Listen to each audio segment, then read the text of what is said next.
Bien, vamos a la última parte. Juegos repetidos y juegos secuenciales. Los juegos que hemos estudiado se juegan solo una vez. En contraste, muchos de los juegos del mundo real se juegan de manera repetitiva, como el fútbol, ¿verdad?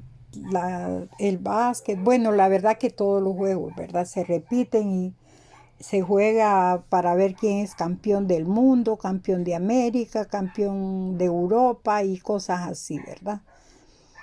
Esta característica de los juegos permite que los duopolistas del mundo real cooperen, se coludan y logren utilidades semejantes a las de un monopolio.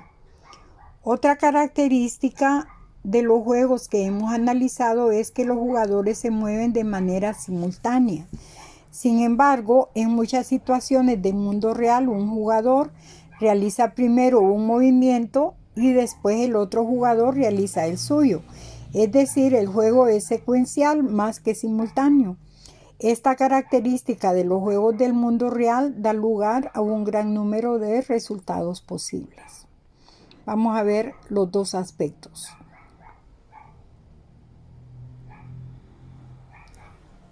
Un juego repetido de duopolio. Si dos empresas juegan un juego de manera repetitiva, una de ellas tiene la oportunidad de castigar a la otra por mostrar un mal comportamiento. Si Engranaje hace trampa esta semana, quizá Treta lo hará la siguiente. Engranaje y Treta eran los nombres de las dos empresas de los ejemplos anteriores. Antes de que Engranaje haga trampa esta semana, no tendré en cuenta la posibilidad de que Treta lo hará la próxima semana. ¿Cuál es el equilibrio de este juego? En realidad hay más de una posibilidad. Una es el equilibrio de Nash que acabamos de analizar. Ambos jugadores hacen trampas y cada uno de ellos obtiene utilidades económicas iguales a cero. En esta situación, para ninguno de los jugadores vale la pena comenzar a cumplir unilateralmente el convenio, ya que hacerlo daría por resultado una pérdida para ese jugador y una utilidad para el otro. Pero también hay la posibilidad de que se dé un equilibrio cooperativo en el cual los jugadores obtengan utilidades iguales a las de un monopolio y las compartan. El equilibrio cooperativo podría surgir si el engaño se castigara. Hay dos extremos de castigo. El castigo más pequeño se denomina ojo por ojo. Una estrategia de ojo por ojo es aquella donde un jugador coopera en el periodo actual solo si el otro cooperó en el periodo anterior, pero hace trampa en el periodo actual si el otro hizo lo mismo en el periodo anterior. La forma más severa de castigo es la llamada estrategia detonante. Una estrategia detonante es aquella en la cual un jugador coopera si el otro también lo hace, pero si el otro hace trampa, entonces el jugador juega de ahí en adelante la estrategia del equilibrio de Nash. Y ahí, ¿verdad? Les viene ya y les explica poniendo de ejemplo el duopolio que hay entre Engranaje y Treta, más la tabla 15.5, ¿verdad? Que está ahí y les explica todo.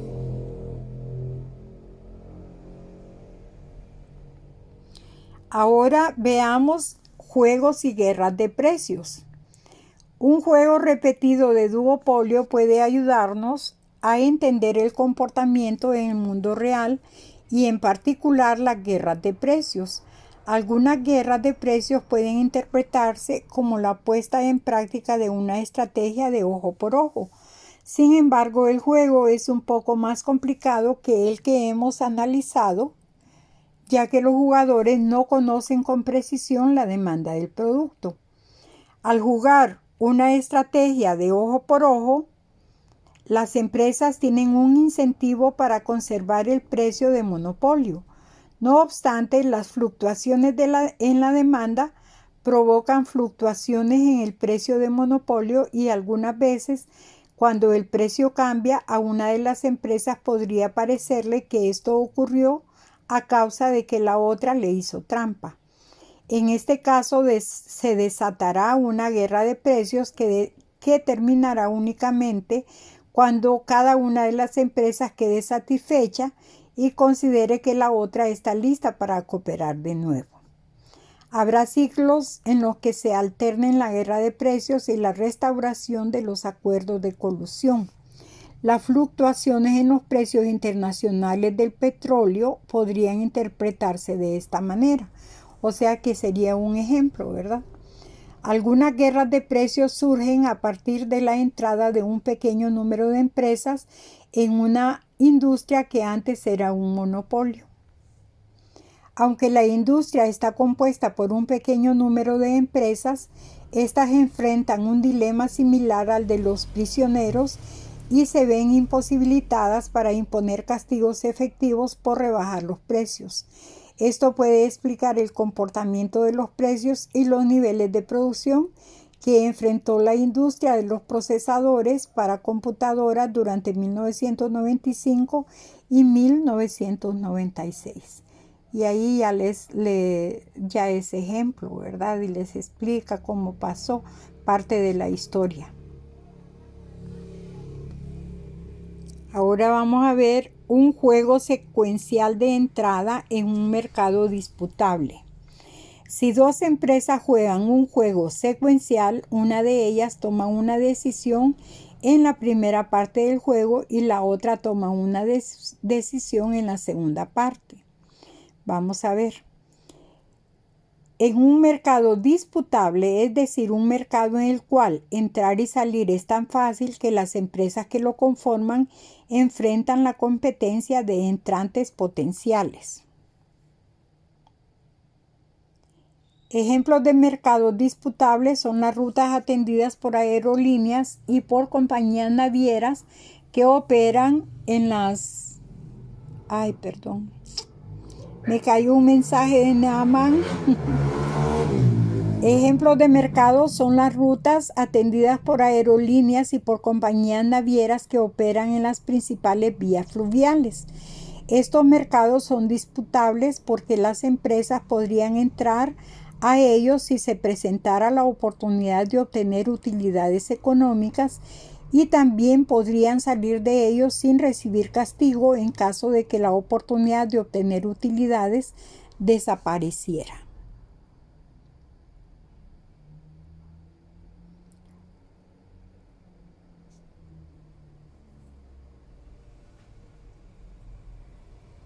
Aquí les da un ejemplo, ¿verdad? Poniendo, por ejemplo, a las aerolíneas Veloz, dice, que es una única empresa con una ruta específica, y ahí les explica todo. Ahí está la figura 15.8 y les explica todo, ¿verdad? Esto va a ser bueno que ustedes lo puedan leer y analizar, ¿verdad? Previo a cuando tengan una oferta de trabajo, por ejemplo. Y ahí hay dos preguntitas, ¿verdad? De repaso, que son de la página 357. Ya nos falta poco. Ahora vamos a ver lo que es la ley antimonopolio. Una ley antimonopolio regula los oligopolios y evita que se conviertan en monopolios o que se comporten como monopolios. Dos agencias gubernamentales cooperan para vigilar el cumplimiento de las leyes antimonopolio: la Comisión Federal de Comercio y la División Antimonopolio del Departamento de Justicia de Estados Unidos. Pero ¿cuáles son las leyes que hay acá en Honduras? Porque a nosotros no nos interesa, ¿verdad?, otro lado, sino que Honduras. Por ejemplo, la ley del consumidor, que está ahí, y el Ministerio de Economía creo que es el que regula precios, ¿verdad? Las leyes antimonopolios en Estados Unidos, las más importantes es la ley Sherman y la ley Clayton. Y ahí les explica de qué se trata cada una de ellas, pero la verdad no nos, ¿verdad? A menos que uno de ustedes o si se van para Estados Unidos y van a trabajar, ¿verdad? Allá, entonces les va a interesar. La fijación de precios es siempre ilegal. Coludirse para la fijación de precios constituye siempre una violación a la ley antimonopolio. Cuando el Departamento de Justicia de Estados Unidos comprueba que alguien ha incurrido en la fijación de precios, la parte demandada no puede ofrecer ninguna excusa aceptable. Aquí les voy a dar un ejemplo en Honduras que lo tenemos bien claro con los huevos. Casualmente hay alguien en la familia, ¿verdad?, que trabaja con algo relacionado. Imagínense que según es la rivalidad que hay entre empresas, cuando le quieren subir a los huevos, ¿verdad?, el precio, y de hecho acabamos de pasar por una crisis, ¿verdad?, ahorita ya están bajando. Entonces, si la empresa no quiere bajar, si una empresa no quiere bajar, entonces ¿saben qué hacen? Van y abren grandes abismos, podría decirles, hoyos exageradamente altos y anchos para enterrar los huevos. Imagínense, tanta pobreza que hay, en vez de irlos a regalar, ¿verdad? Lo que hacen es enterrarlos. Prefieren perder, ¿verdad?, los huevos y no darle gusto a, como quien dice, a los rivales de venta de huevos. Imagínense. Eso se da aquí en Honduras. 3 debates sobre la política antimonopolio son mantenimiento del precio de reventa, venta condicionada, fijación predatoria de precios. Mantenimiento del precio de reventa. Casi todos los fabricantes venden sus productos al consumidor final de manera indirecta a través de un sistema de distribución de venta al mayoreo y al menudeo. El mantenimiento del precio de reventa surge cuando un fabricante acuerda con un distribuidor el precio al que se revenderá el producto.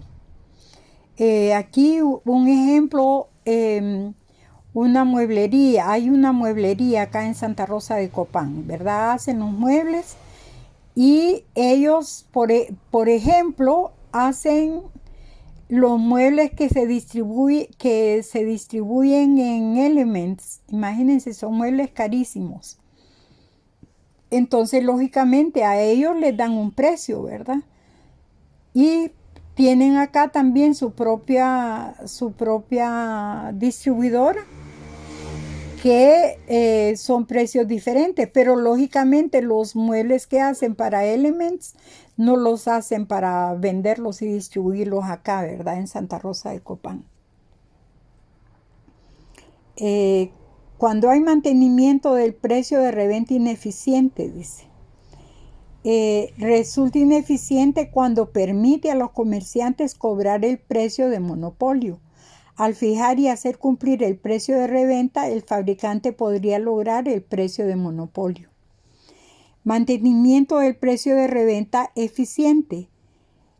Podría ser eficiente si permite que un fabricante motive a los comerciantes a proporcionar un nivel de servicio eficiente.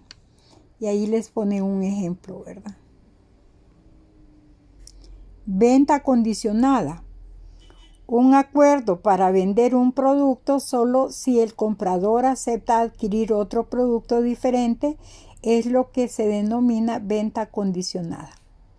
La única forma en que el comprador puede obtener uno de los productos es adquiriendo también el otro producto. Como quien dice, yo te compro tal cosa si tú me vendes tal cosa.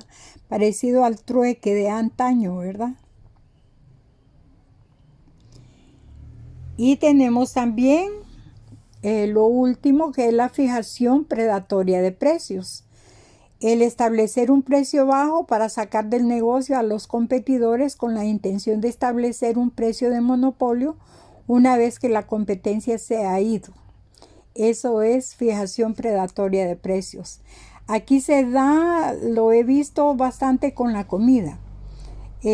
Hay un comedor, ¿verdad? Que vende la comida súper barata. Y hay otro comedor que vende el mismo tipo de comida de ellos. Y también lo que hizo fue bajarle 10 lempiras al plato, ¿verdad? Allá los que iniciaron vendiéndolo a 100 y los otros lo venden a 90.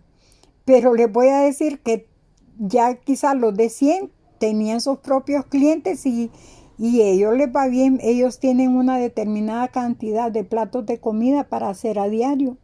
Y lo mismo es el otro, ¿verdad? Pero el chiste es que es la mismita comida, fíjense. La diferencia es que son 10 lempiras menos. Y por último, creo que es lo último, tenemos aquí fusiones y adquisiciones.